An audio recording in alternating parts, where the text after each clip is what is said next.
Jioni ya Juni 1 mwaka 2026, anga la Mashariki ya Kati lilijaa hali ya taharuki, huku mvutano kati ya Israeli, Lebanoni na Irani ukichukua sura mpya hatari.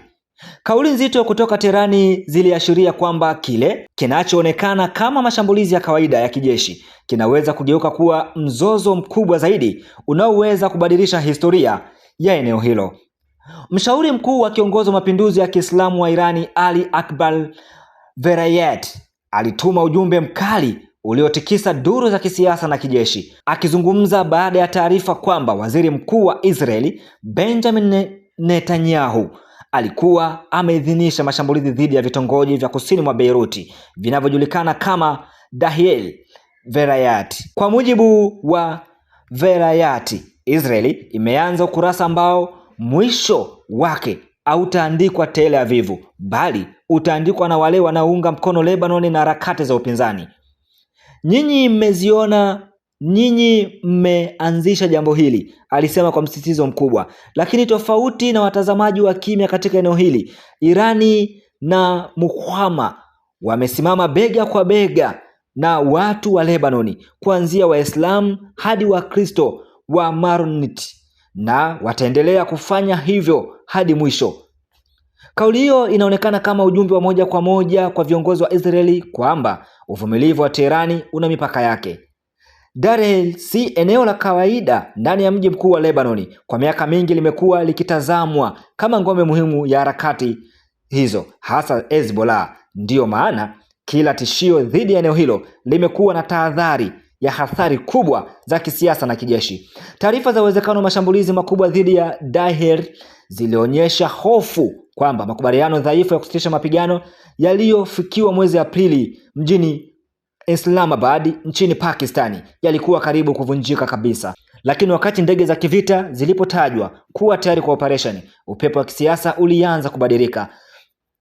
Katika hatua iliyoshangaza wengi, Rais wa Marekani Donald Trump alitangaza kuwa amefanya mazungumzo aliyoyaita yenye mafanikio makubwa na Netanyahu. Baada ya mazungumzo hayo, Rais Trump alitoa taarifa iliyopunguza kwa kiasi kikubwa hofu ya shambulio la moja kwa moja dhidi ya Beiruti.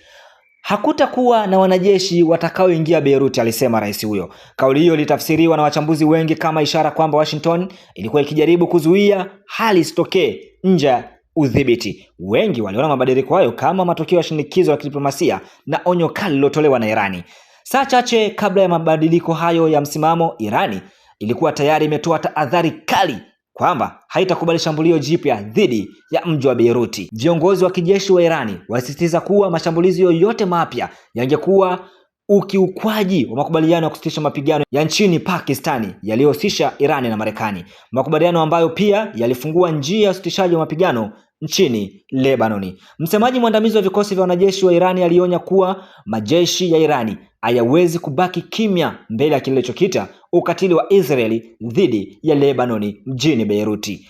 Onyo hilo lilikuwa sehemu ya msururu wa kauli kali ambazo zimekuwa zikitolewa kutoka Teherani katika siku za karibuni, zikionyesha kwamba Irani hiko tayari kuongeza kiwango cha majibu yake ikiwa mashambulizi yataendelea.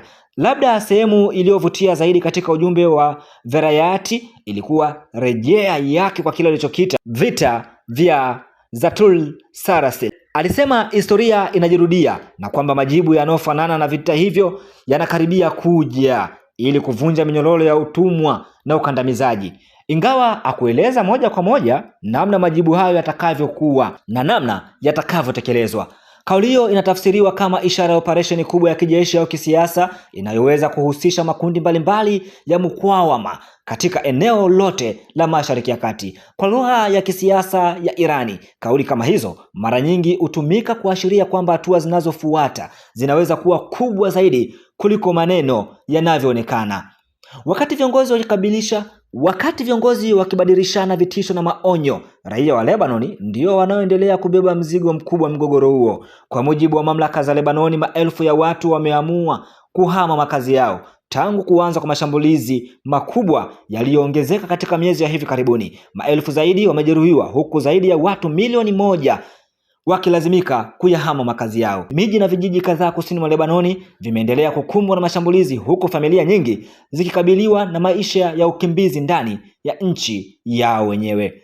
Swali kubwa linaloulizwa sasa katika mji wa Beirut, Tel Aviv, Teherani na Washington ni moja tu. Je, huu ni mwanzo wa mvutano au mwanzo wa hatua mpya mgogoro? Kwa upande mmoja, Marekani inaonekana kujaribu kuzuia mapigano yasitanuke. Kwa upande mwingine, Iran inaonyesha wazi kuwa haitakubali mashambulizi mapya dhidi ya Lebanon bila majibu ya moja kwa moja. Kauli ya Verayati imeacha ujumbe mmoja ulio wazi kabisa. Teherani inaamini kwamba Israeli imeanzisha sura mpya ya mzozo, lakini mwisho wake hautaamuliwa na Israeli pekee. Wakati milio ya silaha ikitishia kurejea katika anga la Lebanoni, eneo lote la Mashariki ya Kati linaendelea kushikilia pumzi, ikisubiri kuona kama onyo la Iran litabaki kuwa maneno ya kisiasa au litageuka kuwa hatua halisi itakayobadilisha mwelekeo wa mgogoro huo kwa mara nyingine tena.